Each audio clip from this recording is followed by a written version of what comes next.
Hello everyone, welcome to my YouTube channel. My name's Brooklyn. As you know, if you've been here before, welcome back if you've been here before, and welcome to my channel if you haven't. So, we're gonna get started on some folklore. So, my friend, she's back from the last video that she wrote the story for. So, another shout out to her.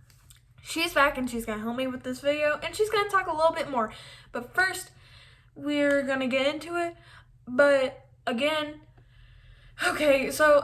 we are just children, pretty much, and no one's perfect. We're human. So we're gonna mess up some stuff. So no hate for that, please. We're new, and again, we're human. So we make mistakes. So if there is anything wrong, we have no disrespect to anyone.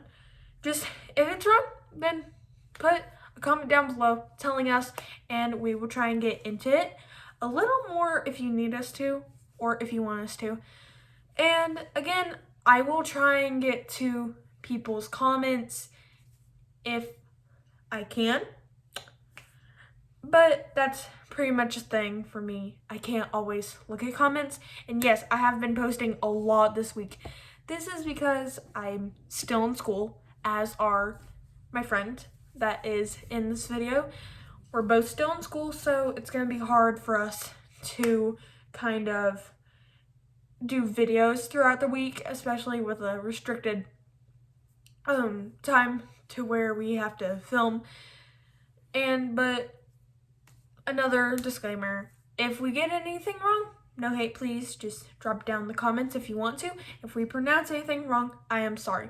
But first, she's going to introduce herself again if you're new here, and let's get started. Hi guys, it's me again. I will pop in some of Brooklyn's videos because I'm always happy to help. She is amazing. Also, if you know Brooklyn from school, you know me too. So if you think you can tell who I am by my voice, drop your guesses down in the comments. Like Brooklyn said, we may have made mistakes in our script. So if we mispronounce something or if we get the story wrong, just tell us in the comments. Also, if there's any other urban legends that you want us to talk about, please be happy to put them down in the comments. If you have any suggestions, anything helps, we'll be happy to make a video about it. Yeah, but if I don't make a video about it, I might have just not seen it, or I put it on my to-do list to do later.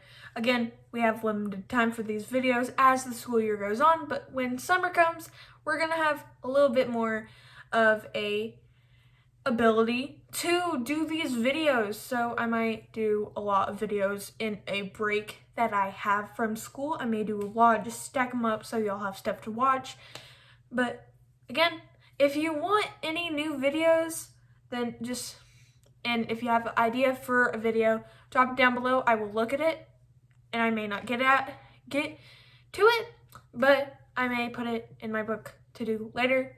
But first, she's gonna start, and let's get going. Okay, so this is just how I've heard it. I don't know if I'm saying it right, but this is how I've heard it. But Kutasakiana. So that's just how I'm gonna say it, and no hate, please. And I'm sorry, but if I'm saying it wrong, please let me know. Kutasakiana is a Japanese urban legend about how her husband sliced her mouth ear to ear. She roams the streets with a mask asking people, "Am I pretty?" If you say yes, she will take off her mask and ask, "What about now?" If you say yes, she will cut your mouth like hers. If you say no, she will kill you. If you say no at all in any of those questions, she will pretty much just kill you. Okay, well, I'm pretty sure that's it for her little segment. So I'm gonna do the Wendigo, and let's get going. So I gotta pull my computer a little bit closer for me. But the Wendigo originates from Algonquin indigenous folklore. I am not sure if I say that right. That's just what I see in front of me. But in North America, representing insatiable greed, cannibalism, and selfishness. Born from harsh northern winter where starvation was a real threat, it's a terrifying spirit or giant creature.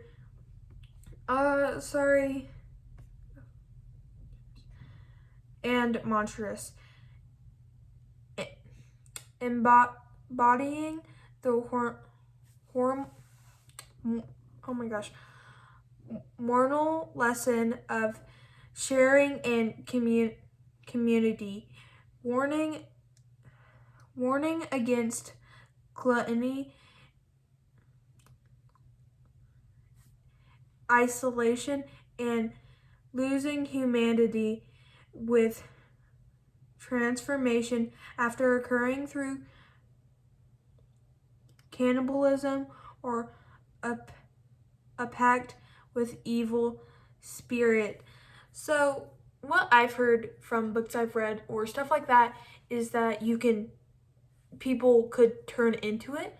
I'm not 100% sure if this is right because it is just folklore. It is a myth, so it could be right, it could be wrong. Who knows? But pretty much that's what it is, and I do have a little bit more about it. But pretty much it originates from pretty much greed and cannibalism, because back then there was no food. It was harsh winter. So if someone just got away, they could transform into it. So if they lost their humanity and went to cannibalism, which is pretty much a monster in itself, if you resort to cannibalism, pretty much in my little area of my mind, that's pretty much what I think. But the Wendigo is a mythical cannibalistic creature or spirit from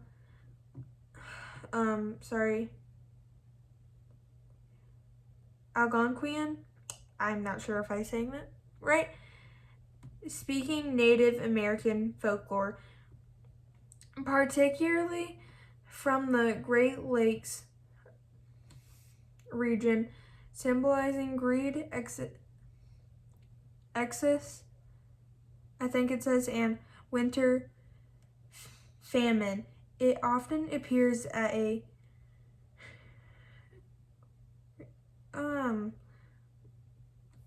as a I don't know, monstrous figure with a ravenous hunger for human flesh, sometimes possessing people or transforming them into monstrous beings through cannibalism or insatiable greed. So pretty much if people were greedy and resorted to cannibalism, they would turn into one, pretty much, is kind of what I take away from it.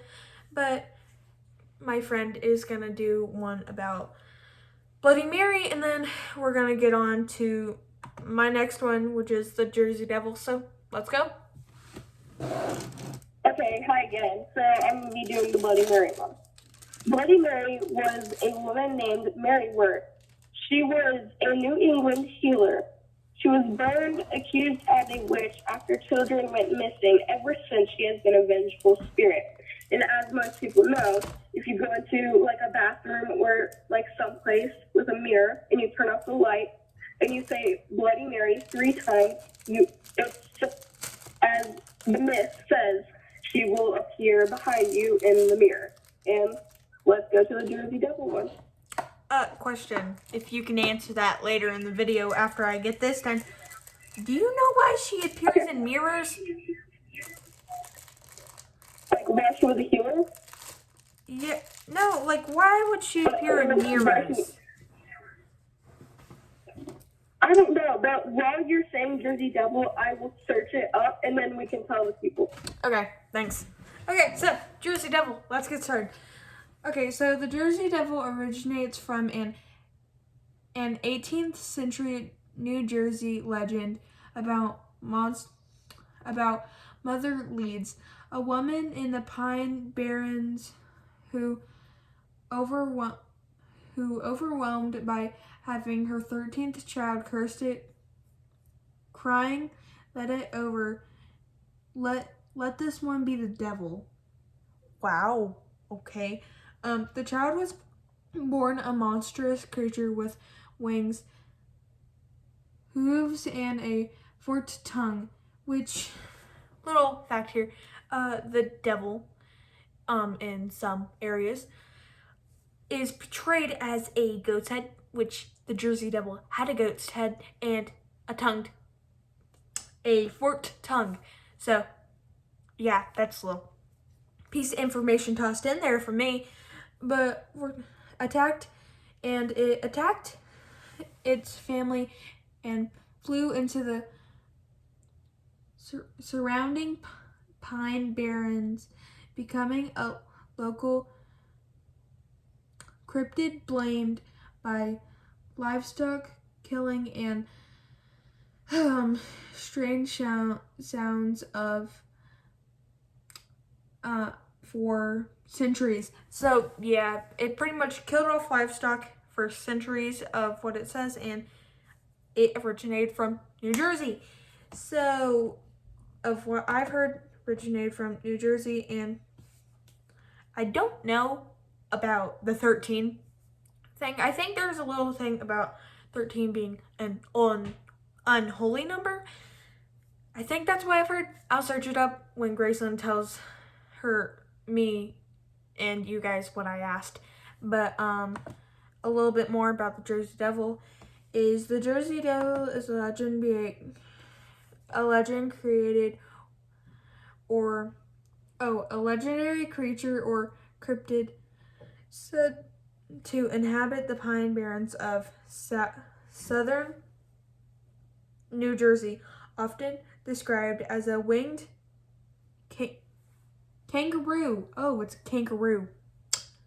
A winged kangaroo. I'm speechless for that one. Like beast with a horse's head. Okay, a horse's head. Cloven hooves and a forked tongue, known for its terrifying screams and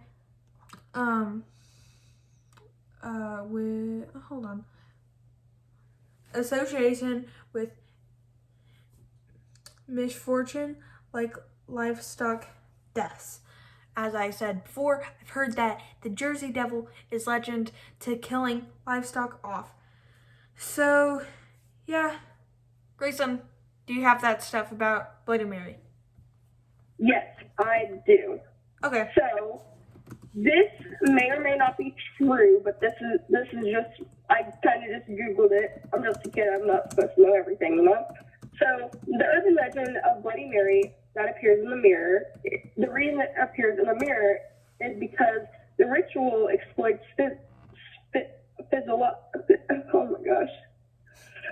physiological phomania, if I said that wrong, my bad. Primarily the Toxler effect, where standing at a fixated point in dim light makes your brain fill in gaps, causing your own reflection to morph and blur or distort into strange, frightening faces, making it seem like a ghost appears.